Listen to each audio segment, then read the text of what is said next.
Hello everyone, नमस्ते अनि स्वागत छ हजुरहरूलाई हिमालय किचनमा। आज म हजुरहरूको लागि लिएर आएको छु पाकेको फर्सीको तरकारीको रेसिपी। यसलाई सजिलो गरेर मिठो गरेर कसरी पकाउने भनेर म हजुरहरूलाई देखाउँदैछु। यसको लागि मैले यहाँ प्यानमा एक ठुलो चम्चा तेललाई तताउन राखिसकेको छु र तेल राम्ररी तातिसकेको छ। अब मैले यसमा पुरा 1/4 चम्चा मेथी मेथी यतिको भएपछि मैले यसमा पुऱ्याएँ 1/4 चम्चा तोरी र 1/4 चम्चा जिरा, त्यसै गरी एउटा रातो सुकेको खुर्सानी चलाइदिनु यसलाई।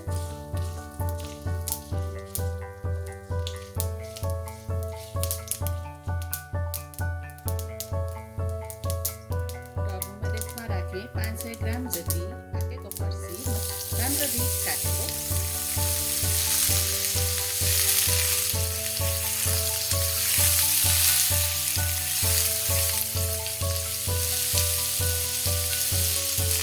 राखेँ मैले फर्सी राखेपछि त्यसै गरी मैले यसमा राखेँ 1 चम्चा कुटेको अदुवा र लसुन। हजुरहरूलाई लसुन राख्न मन पर्दैन भने हजुरहरूले नराख्न पनि सक्नुहुन्छ।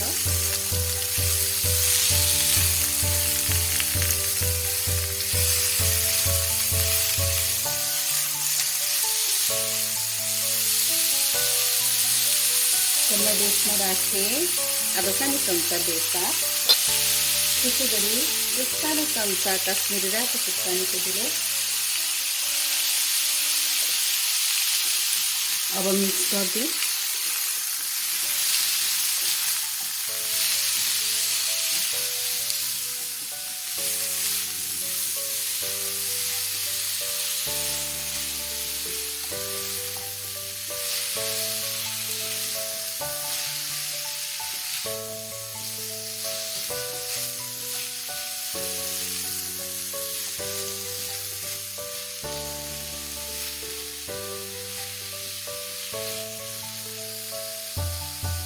मैले राखेँ 2 ठुलो चम्चा जति पानी।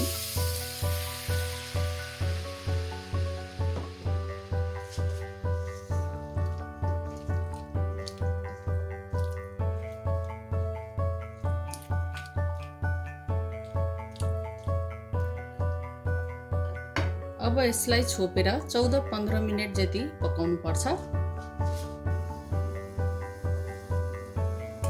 ल हाम्रो तरकारी पाकेको झन् 8 मिनेट जति भयो। अब यसलाई म चलाउँदैछु एकचोटि।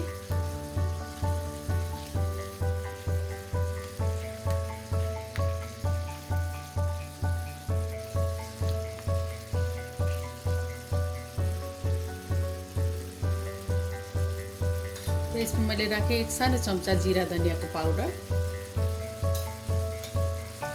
मिक्स गरिदिउँ फेरि।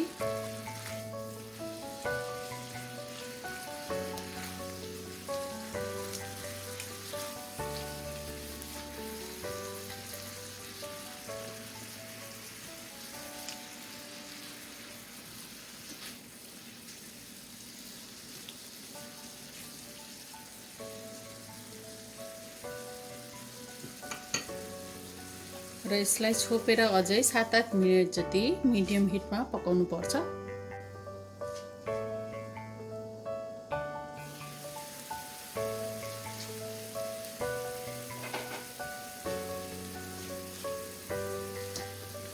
ल अब हाम्रो फर्सी पाकिसकेको छ र म यसमा माथिबाट राख्दैछु 1 सानो चम्चा जति कागतीको रस। यसरी कागतीको रस राख्दा एकदमै मिठो किसिमको टेस्ट आउँछ यसमा। र म राख्दैछु यसमा धनिया पत्ताहरू।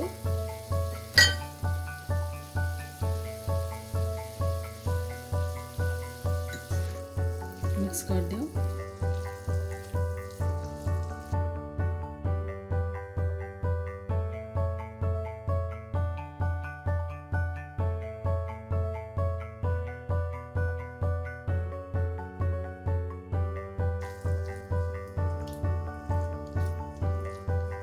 हाम्रो पाकेको फर्सीको मिठो तरकारी चाहिँ अब पाकेर खानको लागि रेडी भएको छ। हजुरहरूलाई अलिकति धेरै पाकेको फर्सीको तरकारी मनपर्छ भने यसलाई 4-5 मिनटहरू पकाउन सक्नुहुन्छ हजुरहरूले।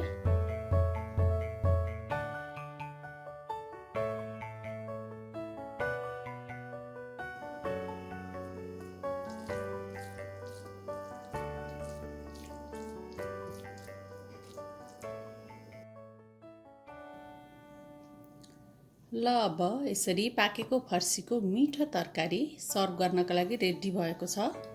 हजुरहरू पनि यसै गरी पाकेको फर्सीको तरकारी बनाएर अवश्य पनि इन्जोय गर्नुहोला।